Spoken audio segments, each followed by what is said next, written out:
ಮಾಜಿ ಪ್ರಧಾನಿ ಎಚ್.ಡಿ. ದೇವೇಗೌಡರ ಪತ್ನಿ ಚೆನ್ನಮ್ಮ ವಿಧಿವಶರಾಗಿದ್ದಾರೆ. ಚೆನ್ನಮ್ಮ ಅಂತಿಮ ದರ್ಶನವನ್ನು ಪಡೆದುಕೊಂಡಿದ್ದಾರೆ ಕೆ.ಎಚ್. ಮುನಿಯಪ್ಪ ಅವರು.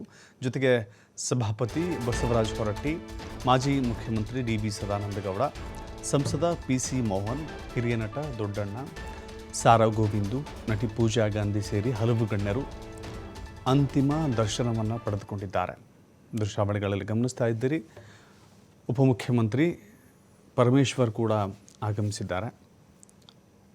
ಪರಮೇಶ್ವರ್ ಆಗಮಿಸಿ ಚೆನ್ನಮ್ಮವರ ಅಂತಿಮ ದರ್ಶನವನ್ನು ಪಡೆದುಕೊಂಡಿದ್ದಾರೆ. ಆ ತಾಯಿಗೆ ನಮಿಸಿದ್ದಾರೆ. ಅನೇಕ ಗಣ್ಯಾತಿ ಗಣ್ಯರು ಬರ್ತಾ ಇದ್ದಾರೆ, ಅಂತಿಮ ದರ್ಶನವನ್ನು ಪಡೆದುಕೊಳ್ತಾ ಇದ್ದಾರೆ. ಈ ರಾಜ್ಯಕ್ಕೆ ಅತಿ ದೊಡ್ಡ ರಾಜಕೀಯ ಕುಟುಂಬ ಅಂತ ಹೇಳಿದ್ರೆ ಅದು ಎಚ್.ಡಿ. ದೇವೇಗೌಡರ ಕುಟುಂಬ. ರಾಜಕೀಯದ ದೊಡ್ಡ ಮನೆ ಅಂತ ಕರೆಸಿಕೊಳ್ಳುವಂಥ ಕುಟುಂಬ. ನೋಡ್ತಾ ಇದ್ದೀರಿ, ಅವರ ಪುತ್ರ ಬಾಲಕೃಷ್ಣ ಕೂಡ ಇದ್ದಾರೆ. ಎಚ್.ಡಿ. ಬಾಲಕೃಷ್ಣ ಆಗಮಿಸ್ತಾ ಇರೋದನ್ನು ನೋಡ್ತಾ ಇದ್ದೀರಿ. ಅನೇಕರಿದ್ದಾರೆ. ಡಾಲಿ ಧನಂಜಯ್ ಕೂಡ ದರ್ಶನವನ್ನು ಪಡೆದುಕೊಂಡು ಮಾತನಾಡಿದ್ದಾರೆ. ದೇವೇಗೌಡರು ಸರ್ಗೆ, ಕುಮಾರಣ್ಣ ಮತ್ತು ಇಡೀ ಕುಟುಂಬಕ್ಕೆ ಈ ನೋವನ್ನು ಭರಿಸೋ ಶಕ್ತಿ ಭಗವಂತ ಕೊಡಲಿ ಅಂತ ಹೇಳಿ ಪ್ರಾರ್ಥಿಸ್ತೀನಿ. ಏಕೆಂದರೆ ಒಂದು ಭಾಳ ದೊಡ್ಡ ಬೇರು. ಇತ್ತೀಚೆಗೆ ನಮ್ಮ ಅಜ್ಜಿ ಕೂಡ ಒಂದು 90 ವರ್ಷ ಆಗಿದ್ದವರು. ಸೊ ಆ ಥರದ್ದು ಬೇರುಗಳು ಉಳಿದಾಗ ಅದು ಎಷ್ಟು ಕಷ್ಟ ಅದನ್ನು ತಗೊಳ್ಳೋದು ಅಂತ ನಮಗೆ ಗೊತ್ತು. ನನಗೆ ನೂರಾರು ಮಕ್ಕಳನ್ನು ಹಾಕಿ ಏನು ಚೆನ್ನಾಗಿ ಬೆಳೆಸಿದಂಥ ತಾಯಿ ಆತ್ಮ ಶಾಂತಿ ಸಿಗಲಿ, ಇಡೀ ಕುಟುಂಬಕ್ಕೆ ಅನುಭವಿಸೋ ಶಕ್ತಿ ದೇವ್ರು ಕೊಡಲಿ ಅಂತ ಹೇಳಿ ಪ್ರಾರ್ಥಿಸ್ತೀನಿ.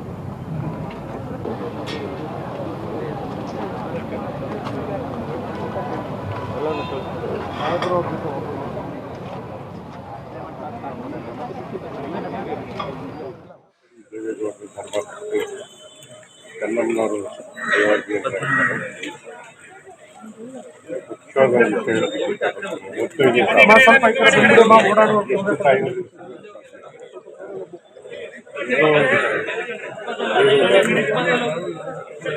ನಾನು ಒಂದೇ ಜಿಲ್ಲೆಯವರು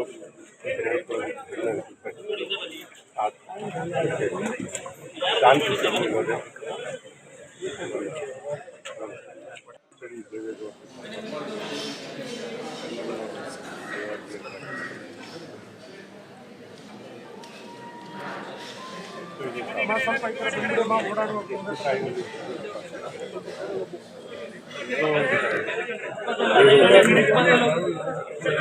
ನಾನು ಒಂದೇ ಜಿಲ್ಲೆಯವರು ತುಂಬಾ ಬೇಜಾರಾಗ್ತದೆ. ನನಗೆ ಆಗ್ತಾ ಇದೆ ಹಾಗೆ ನಾನು ಯಾವಾಗ ದೇವೇಗೌಡರಿಗೆ ಮನೆಗೆ ಬರ್ತಾ ಇದ್ದೀನಿ ಆವಾಗ ಅವರು ನನಗೆ ತುಂಬ ಪ್ರೀತಿಯಿಂದ ಮಾತಾಡ್ಸೋದು, ತುಂಬ ಪ್ರೀತಿಯಿಂದ ಊಟ ಮಾಡಿಸೋದು. ಸೊ ಅವರಲ್ಲಿರೋ ಒಂದು ಮಾತೃಭಾವ ಏನಿದೆ, ತಾಯಿ ಭಾವ ಏನಿದೆ ಅಂತ ನಿಜವಾಗ್ಲೂ ನಾವು ಒಂದು ಒಳ್ಳೆ ವ್ಯಕ್ತಿನ, ಒಳ್ಳೆ ಮಹಿಳೆನ ನಾವು ಮಿಸ್ ಮಾಡ್ಕೊಳ್ತೀವಿ. ಅವರು